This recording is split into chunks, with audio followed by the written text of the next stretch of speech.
Okay, this video keeps going way too long, so I'm going to try and be a little bit faster this time. This is my 5 feminist facts. A little bit late getting to this, but here we go.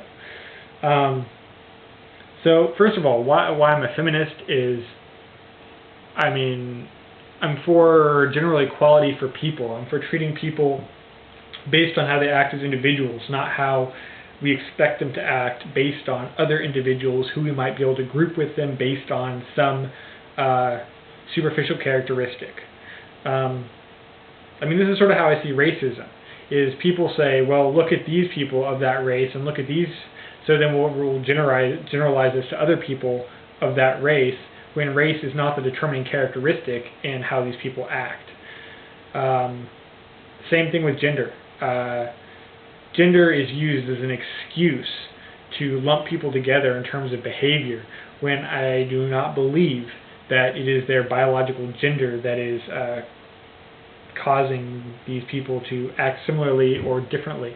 I think that people should all be assessed as individuals, not as part of a group. And so breaking down these preconceived notions we have of gender is what we need to do. Influences on my, feminist attitude, I guess you might say. All the women who I associate with are what people will call like strong women or whatever. I know I've said this before. My mother graduated from Carnegie Mellon, one of the top engineering universities in the country, as a computer engineer with a graduate degree. My closest friend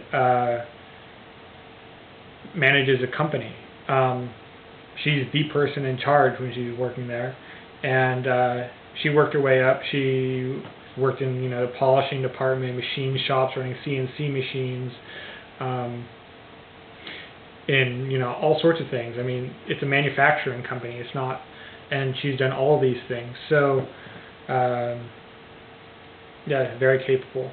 My ex is she's studying biochemistry to become a medical student. So when people have these ideas of women being weak or subservient or something, it just doesn't ring true for me. I have a hard time seeing where it's coming from, because I just don't have that experience with people. Of women specifically, I don't have that experience. I'd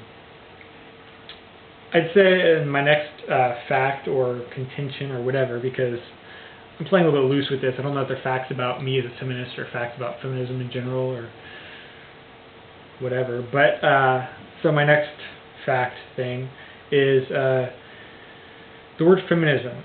I think it'd be easier to just ditch the word feminism and start over at this point, because so many people have this negative idea of it. But,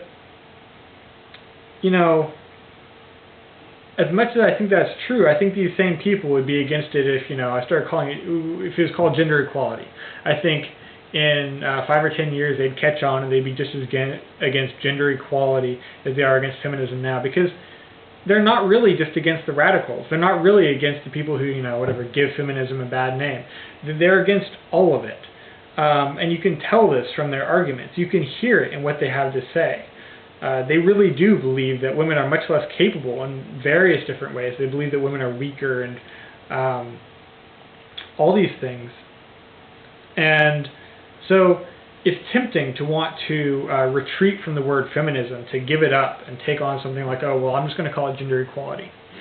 And while gender equality is what I'm for, and feminism is only a small subset of my beliefs, because yes, I think that we need to work to break down gender roles and empower women, but I believe in gender equality in general. So why not just ditch the word feminism and say, well, it's covered by this umbrella of gender equality? Well, the reason is because I feel like these people it's like they're trying to force a retreat, and I don't think one is appropriate here. I think that this is something that's worth fighting for, and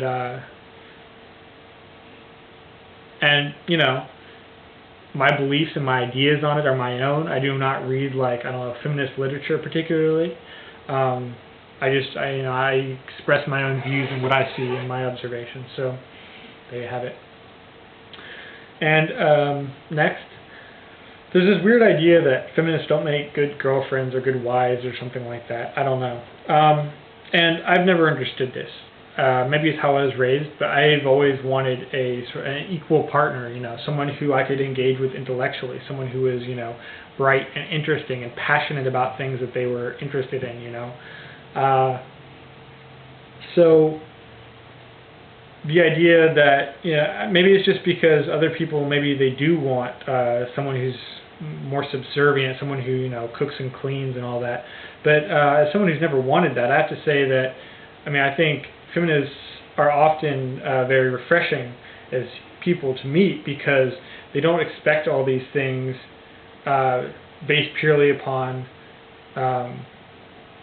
gender roles. They don't expect, men to take up, all the responsibility for finances, or they don't expect to just, cook and clean and get by that way. I think, and this comes back to gender equality. What I really want is I want to find myself in an equal partnership. And my healthiest relationships have been the ones where we were most equal in terms of things like, intelligence and interest in things and that sorts of things. So, I don't understand why people have this idea that, somehow feminists are, man-haters, or they're all, you wouldn't want to be with one or whatever. I think it's ridiculous, and I think it's just an attack on the movement, and it's kind of disguised this way.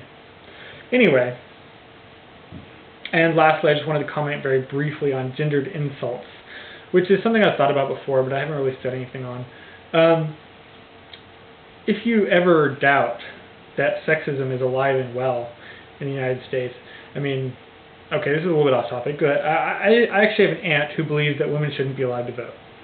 And, this is a little bit less shocking now, since maybe you've seen a couple of YouTube videos by crazy people who have said the same thing. But I didn't realize that people like that existed when I first heard this. I think it's crazy. And she's a hardcore conservative Republican, and she didn't like Sarah Palin. You know why? Because she thought that she should be home with her kids, not out working. Sexism is alive and well in this country. And if you think otherwise, I think you're just kidding yourself. Now, a much more generalized expression of this is in gendered insults. When male genitals, balls specifically, testicles, are associated with strength and courage, and when female genitals, calling someone a pussy, means cowardly and weak, you have a very clear idea of what we see as feminine and masculine. And yeah, sure, you could say, well, yeah, those don't really count because, balls it's a positive, not a negative thing. Well, sure, but even if you call somebody a dick, you're saying they're mean, but you're not saying they're weak or cowardly. I think it seems pretty clear to me. And it's funny because you can apply the term balls to men or women. You can say, yeah, she's got balls for doing that.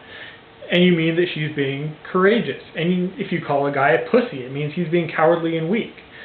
These are things that can be applied to men or women, and they mean the same thing when applied to either gender. But you're applying a masculine term to a woman to make her stronger, or you're applying a feminine term to a man to say he's weaker. And I think it's just very clear where our society stands on these issues. And it's kind of on the same line of reasoning, and I have to wrap this up because I know I'm getting kind of long here, but on the same line of reasoning, when a woman is working hard, is doing really well in a career or whatever, people will say, yeah, but it's because she's leaving these aspects of the feminine behind. She's not, doing these things that are more female. She's not being, she's being more dominant. She's being all these things that we associate with masculine. Well, I think that's ridiculous, that you're saying she's somehow being less of a woman because she's being successful. Like, being a woman by definition is not being successful, is not working hard, is not being strong.